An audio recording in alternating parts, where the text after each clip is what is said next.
गर्मियों के आगाज के साथ ही जहां पर लोड शेडिंग, पानी की किल्लत और हब्स जैसे मसाइल ने शहरियों की जिंदगी मुश्किल बना दी है, वहीं एक और संगीन मसला है जो कि खामोशी से सर उठा रहा है और शिकार कर रहा है, वो है मलेरिया का तेज रफ्तार फैलाव। माजी में मलेरिया को आम बुखार समझा जाता था, मगर इस बार सूरत हाल कुछ मुख्तलिफ है। सिंध भर में मलेरिया के केसेस भी खतरनाक हद में उसमें इजाफा आ रहा है और ये सिर्फ आम बुखार नहीं बल्कि अब दिमागी मलेरिया जिसे मोहलिक केसेस भी सामने आ रहे हैं। हैदराबाद के एक शहरी में दिमागी मलेरिया की तशखीस हुई है, जिसमें जरासीम दिमाग की रगों में सूजन पैदा करते हैं और अगर बर वक्त इलाज ना किया जाए तो फिर ये जानलेवा साबित हो सकता है। सवाल ये है, क्या महकमा सेहत इस संगीन सूरत हाल से निपटने के लिए तैयार है? क्या हॉस्पिटल्स में सहूलियात, फैसिलिटीज़ मौजूद हैं? सबसे बढ़कर आम शहरी अपनी और अपने बच्चों की हिफाजत कैसे कर सकते हैं? इन्हीं सवालात के जवाब लेने के लिए हम चलेंगे कराची, जहां हमारे नुमाइंदे राव अफनान हमारे साथ मौजूद हैं। अफनान, बहुत शुक्रिया आपके वक्त का। जानना चाहूँगी आपसे सबसे पहले इस वक्त सिंध खसूसन कराची, हैदराबाद में मलेरिया की क्या सूरत हाल है और केसेस की तादाद किस हद तक बढ़ चुकी है?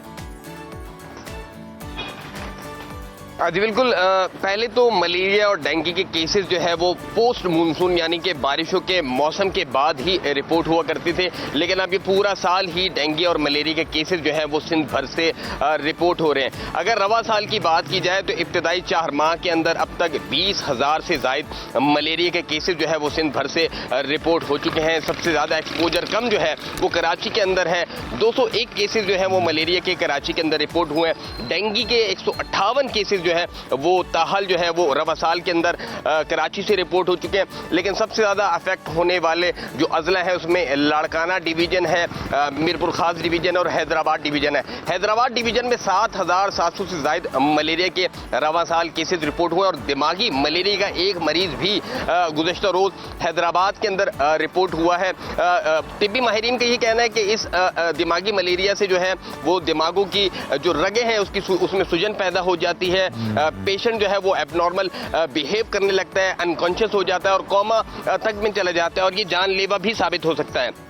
मुख्तलिफ तिब्बी माहिरीन का यही कहना है कि अब जो डेंगू और मलेरिया के केसेस रिपोर्ट हो रहे हैं उसके अंदर मुख्तलिफ ऑर्गन फेलियर के जो सिम्टम्स हैं वो भी सामने आते हैं, उनके अंदर अलामात की सामने आती हैं। तो यकीनन मलेरिया और डेंगू जो है वो शिद्दत इख्तियार कर चुका है। जहां ये पहले पोस्ट मानसून यानी कि बारिशों के मौसम के बाद पानी जमा होने की सूरत में इसके केसेस रिपोर्ट हुआ करते थे, अब पूरा साल। अफनान ने ये बताइएगा कि बिल्कुल ये फैल तो रहा है और आपने बताया भी कि ये जो दिमागी मलेरिया आम मलेरिया से किस तरह मुख्तलिफ है, ये बताइए कि इंतजामिया क्या कर रही है, हुकूमत क्या कर रही है, महकमा सेहत क्या कर रहा है, किस तरह से आगाही दी जा रही है और लोगों को किस तरह अवेयर किया जा रहा है ताकि वो इससे महफूज रह सकें?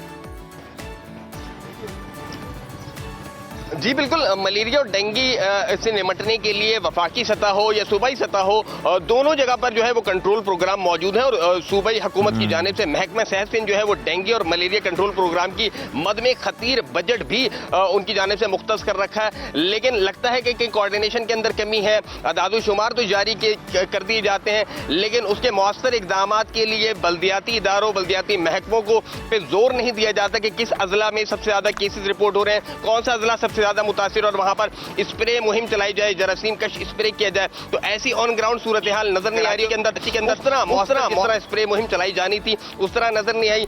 हैदराबाद भी एक बहुत बड़ा शहर है सिंध का, वहां 7,700 से ज्यादा केसेस जो है वो इब्तदाई 4 माह के अंदर रिपोर्ट हो चुका है। इसका मतलब यही सूरत हाल सिंध के दीगर शहरों की भी है कि वहां स्प्रे मुहिम नहीं चलाई जा रही, मच्छरों की बहुतात है। तो बल्दियाती इदारों को बिल्कुल आप ठीक कह रहे हैं ना, आगाही मुहिम चलाई जा रही है और बड़ा ये तशवीशनाक है कि ना कोई स्प्रे किए जा रहे हैं और इनके केसेस जो हैं वो दिन ब दिन बढ़ते ही जा रहे हैं, लोग पे इसका शिकार भी हो रहे हैं और खासे परेशान भी हैं।